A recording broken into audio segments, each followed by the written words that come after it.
Perang Dunia Kedua adalah pertempuran terbesar dan paling mematikan dalam sejarah umat manusia. 19 tahun setelah berakhirnya Perang Dunia Pertama, dunia kembali dihantui oleh bayang-bayang ketegangan dan konflik yang semakin memburuk. Pada tahun 1939, keheningan kembali pecah menjadi kekerasan tanpa ampun. Seperti kilat di malam gelap, perang kembali melanda dunia, mengguncangkan hati dan merobek kedamaian yang rapuh. Pada tanggal 1 September 1939, ketika matahari terbit di pagi yang tenang, dunia tak menyangka bahwa saat itu akan menjadi permulaan dari kehancuran yang belum pernah terbayangkan sebelumnya. Pasukan Jerman melintasi perbatasan Polandia dengan kekuatan penuh. Serangan itu terjadi secara brutal dan tanpa ampun, menghujani langit dengan ledakan dan mengepung kota-kota Polandia. Dalam hitungan hari, negara kecil yang damai ini jatuh ke dalam kehancuran. Serbuan pasukan Jerman yang tak terkendali memporak-porandakan pertahanan Polandia yang lemah. Kota-kota menjadi puing-puing dan rakyat Polandia berlarian dalam ketakutan. Pada saat yang sama, dunia menahan nafas ketika mereka menyaksikan kemarahan Jerman yang terus meluas. Berita penyerangan itu pun menyebar dengan cepat ke seluruh dunia, dan pada tanggal 3 September 1939, Britania Raya dan Perancis sebagai sekutu Polandia memutuskan bahwa mereka tidak bisa lagi berdiam diri. Mereka menyatakan perang terhadap Jerman yang telah menciptakan badai yang tak terelakkan. Namun yang tidak mereka ketahui adalah serangan ke Polandia hanya permulaan dari gelombang kehancuran yang akan menyapu seluruh dunia. Dan inilah kisah kelam sejarah Perang Dunia Kedua.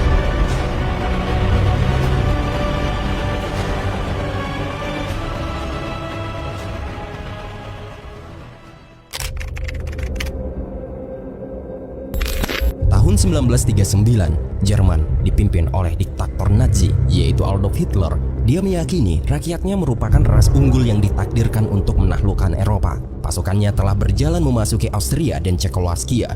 Namun Perang Dunia Kedua dimulai saat Hitler menugaskan angkatan udara Jerman yang dikenal sebagai Luftwaffe untuk menginvasi Polandia.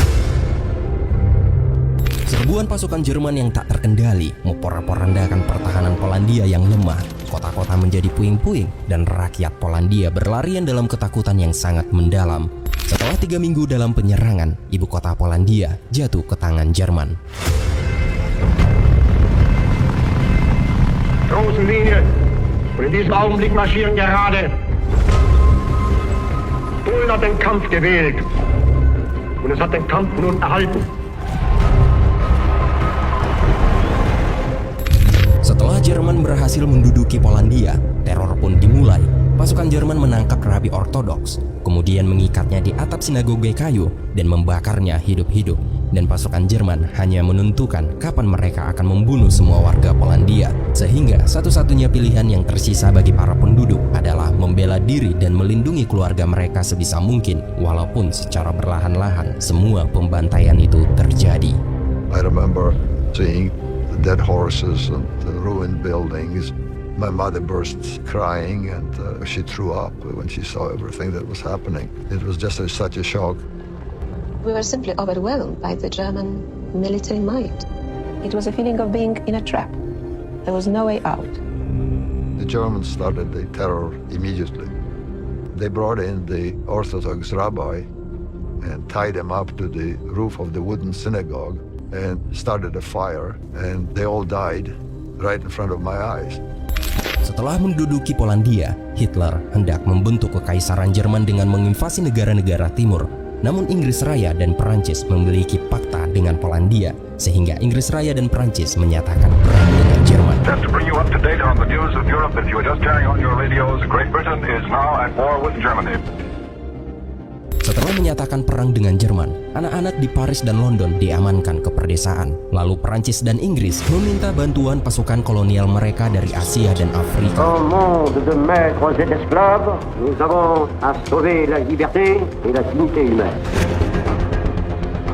Pasukan sekutu menyebar di sepanjang garis Maginot, sebuah rangkaian bunker dengan benteng di sepanjang perbatasan Jerman. Selama 8 bulan, kedua kubu saling mengawasi dari sisi berseberangan.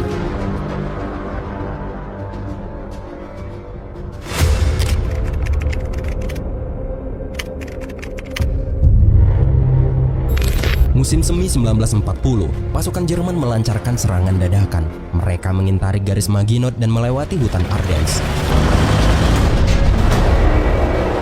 Und was wir den Polen versprochen haben, Durchsitz in England und Frankreich. Die Angst ist ja schon nach Bonn gegangen und ich wollte unbedingt noch was erleben. Ne? Ich war begeistert. Setelah menaklukkan Maginot dan Netherlands, kemudian pasukan tank lapis baja dengan roda ban karet atau disebut dengan Panzer menyerbu Belgia, Belanda, dan Perancis. Wieder ging es weiter und wir haben uns schon gewundert, dass also da kaum Gegenwehr ist. Mengetahui penyerbuan itu, pasukan Inggris mengerahkan beberapa kendaraan lapis baja yang sangat usang. Namun kendaraan itu tak kuat untuk berhadapan dengan serangan tank lapis baja milik pasukan Jerman. Hanya sekali tembakan, tank lapis baja pasukan Inggris langsung hancur. Mengetahui kekuatan pasukan Panzer, pasukan Inggris bergerak mundur ke pantai Dunkirk dan mereka terpojok oleh pasukan Jerman. Mereka terjebak tanpa pertahanan. Tak lama kemudian, tiba-tiba pesawat-pesawat bermunculan dari langit. Pesawat-pesawat itu berdesing, menungkik, dan mulai menembaki pasukan Inggris. Pasukan yang sudah terpojok dan tak bisa berbuat apa-apa, mereka hanya bisa pasrah menerima teror yang mengerikan itu. Dalam keadaan terpojok, pasukan Inggris melakukan langkah evakuasi terakhir, yaitu menaiki kapal sekutu. Namun pesawat-pesawat itu melakukan serangan terbang rendah dan mulai melakukan serangan brutal dan menghancurkan kapal rumah sakit sekutu. Near Dunkirk this evening, Allied troops have been deliberately machine-gunned and slaughtered by low-flying aircraft. Allied hospital ships have been attacked. You're up to your neck. Dead bodies. The slaughter. Evakuasi Dunkirk, kurang lebih 338.000 pasukan sekutu berhasil dievakuasi dari pantai Dunkirk. Dari jumlah tersebut, sekitar 198.000 diantaranya adalah pasukan Inggris dan sisanya terdiri dari pasukan Perancis, Belgia, dan sejumlah kecil pasukan dari negara lain yang terlibat dalam konflik. Dalam pertempuran Dunkirk atau evakuasi Dunkirk, pasukan yang gugur tidak sebesar jumlah pasukan yang berhasil dievakuasi, namun sekitar 68.000 hingga 100.000 tentara sekutu, termasuk pasukan Inggris, Perancis, Belgia, dan beberapa lainnya diperkirakan tewas atau ditangkap selama pertempuran.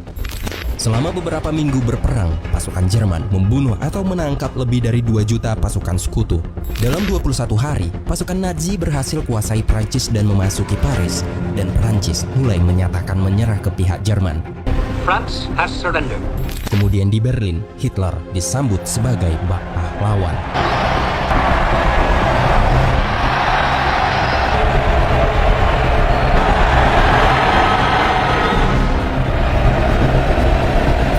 Pasukan Nazi kini menguasai sebagian besar Eropa. Hanya Inggris Raya yang jadi penghambat. Winston Churchill, Perdana Menteri Inggris pada tahun 1940, tak mau tunduk dengan peringatan Hitler. Kini Hitler mempersiapkan serangan mematikan terakhirnya. Ia berencana melakukan invasi berskala besar ke Inggris Raya. Namun terlebih dahulu, ia harus melumpuhkan Angkatan Udara Inggris Raya. Britain, alone, will continue the struggle.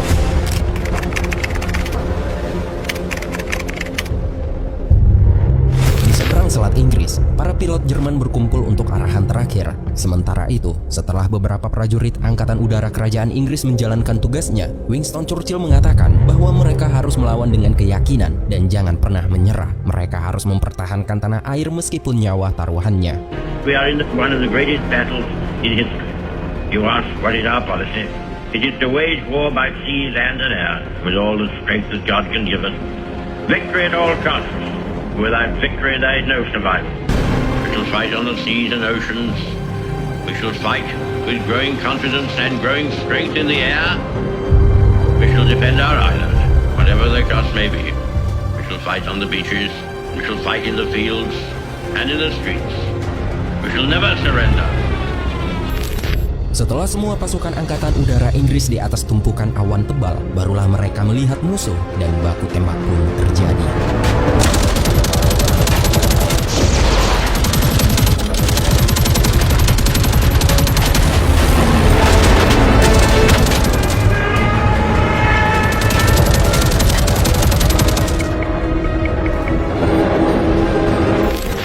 Angkatan Udara ini pun berlangsung selama 12 minggu dan pada akhirnya di bulan September sebanyak 1.600 pesawat Jerman ditembak jatuh. Akibat banyaknya korban dari pihak Jerman berjatuhan, seluruh misi harus dibatalkan dan pertempuran Inggris Raya pun berakhir dan untuk saat ini Inggris terbebas dari invasi.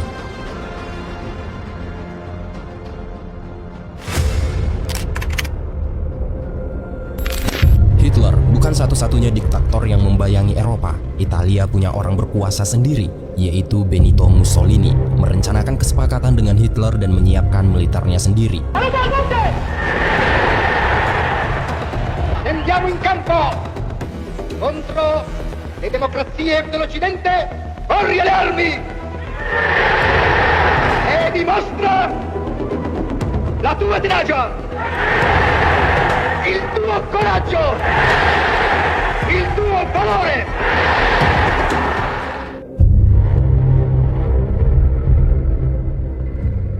Inggris yang masih disibukkan melawan Jerman, Benito memanfaatkan untuk menginvasi Mesir, jajahan Inggris.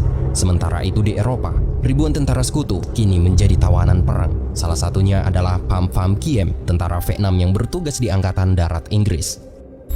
Kemudian tentara Nazi mulai memisahkan tentara kolonial dari tahanan perang lainnya. Setelah mencukur rambut semua tawanan, mereka diberi nomor identifikasi. Namun alasan dibalik pemberian nomor tersebut tidak dipahami oleh para tahanan. Ternyata Nazi melakukan sesuatu yang mereka sebut riset medis untuk memajukan keyakinan rasis mereka, dan ini baru permulaan. Kemudian kita menuju ke area ibu kota Polandia, yaitu Warsawa. Di Polandia yang dijajah, mereka mengasingkan populasi Yahudi ke wilayah perkotaan yang dikenal sebagai Kampung Yahudi. Seorang pemuda bernama Julian Kulski yang masih berumur 13 tahun. Dari pengakuannya, ia sangat bertekad untuk melawan pasukan Jerman sehingga ia memutuskan ikut masuk ke pasukan perlawanan Polandia. Awalnya ia hanya menjadi seorang budak yang membawa pesan melalui jalur bawah tanah rahasia. Kemudian komandannya mengajarinya menggunakan senjata dan cara membunuh orang dengan pisau atau tangan kosong. Setelah mendapat ilmu dalam melakukan serangan, unit Julian mempersiapkan perlawanan terhadap penjajah. Namun operasi mereka ini diketahui oleh Nazi dan komandan mereka dari pasukan perlawanan Polandia tertangkap dan langsung dibunuh. Melihat komandan mereka dibunuh, Julian dan beberapa anak lainnya semakin marah dan mulai mencari pasukan Jerman. Di pusat kota mereka bertemu salah satu tentara Jerman dan langsung menghabisinya. Dan hal ini merupakan pertama kalinya Julian Kulski membunuh manusia. Keesokan harinya, atas kematian pasukan Jerman itu diketahui. Hal ini pun membuat para prajurit Nazi mulai melakukan pembantaian. Tahap awal, mereka membunuh 20 wanita dan anak-anak sebagai ganti atas kematian satu pasukannya. I feel responsible for the death of these poor people. Di kampung Yahudi, orang-orang Yahudi mulai dikumpulkan dan ditarik paksa untuk dibawa ke kamp-kamp yang sudah dibangun oleh Jerman. Dan Nazi juga punya rencana terhadap orang-orang Polandia yang tersisa. Setelah beberapa hari kemudian, pasukan tentara SS datang. Pasukan SS merupakan pasukan elit Nazi yang anggotanya diambil dari barisan pengawal Hitler yang paling ditakuti di seluruh Eropa, yaitu Schutzstaffel atau biasanya disingkat dengan sebutan pasukan SS. Dari pengakuan warga sipil Polandia bernama Aloji Twardowski, ia mengatakan para anak-anak dibawa ke suatu tempat dikarenakan makanan di Polandia sangat terbatas. Maka dari itu pasukan SS memasukkan anak-anak ke dalam gerbong kereta api yang tertulis anak-anak Polandia akan dipelihara di Kaisaran. Dan ini merupakan pengakuan dari Aloji Twardowski. Eines Nachts kam ein Trupp SS-Leute. Man erzählte den Müttern, da es sehr schlecht mit den Lebensmitteln für Polen bestellt war, sie wissen, dass man die Kinder aufpäppeln wollte und ins Reich bringen wollte, in so ein Kinderlager. Weiß ich noch, auf einmal befand ich mich, und die Kinder wurden dann ihnen aus den Armen gerissen, in die Züge. Wobei auf den Waggons stand, polnische Kinder zur Ernährung ins Reich. Aloji Twardowski adalah salah satu dari 20.000 anak Polandia yang diculik pasukan SS saat itu. Dan ketika semua anak-anak sudah memasuki remaja, Hitler menjadikan mereka semua sebagai prajurit Jerman yang akan berperang. Deutsche Jugend, wir wollen ein Volk sein. Und ihr, meine Jugend, soll dieses Volk nun werden. Denn ihr seid Fleisch. Von unserem Fleisch und Blut, von unserem Blut. Und in euren jungen Gehirn brennt dasselbe Geist, der unten herrscht. Vor uns liegt Deutschland, in uns marschiert Deutschland und hinter uns kommt Deutschland.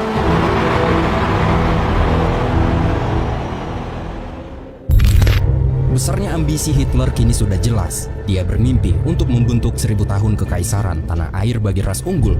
Kemudian hari, setelah mempersiapkan persiapan, Jerman kembali melakukan serangan ke Inggris. Dalam teror operasi militer yang baru ini, Jerman menjatuhkan bom-bom di perkotaan Inggris. German aircraft carried out a number of attacks on Great Britain last night. The raid was scattered over many parts of the country. Sementara itu, fasis Italia menginvasi Greece atau Yunani tetangganya. Troops are moving forward on all fronts after breaking through the weak Greek resistance. Sementara di luar Eropa, perang meluas. Jepang sedang dalam misi membentuk suatu tatanan baru di Asia. Mereka sudah memerangi Tiongkok. Dan kini, Nazi Jerman, fasis Italia, dan imperialis Jepang sepakat untuk bergabung membentuk aliansi baru yang tangguh, dan mereka dikenal sebagai Blok Poros. Mereka berniat menguasai dunia. Namun ada satu pihak yang perlu diperhitungkan, yaitu Uni Soviet, yang memiliki pasukan terbesar di dunia. Dalam diri Joseph Stalin, ada seorang diktator yang ambisinya menyamai Hitler.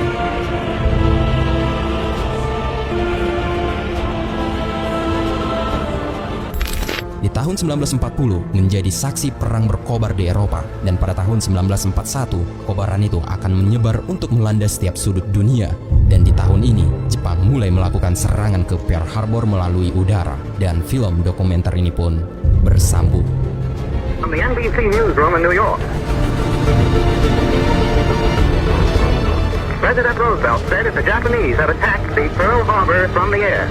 I'll repeat that. President Roosevelt says that the Japanese have attacked Pearl Harbor in Hawaii from the air.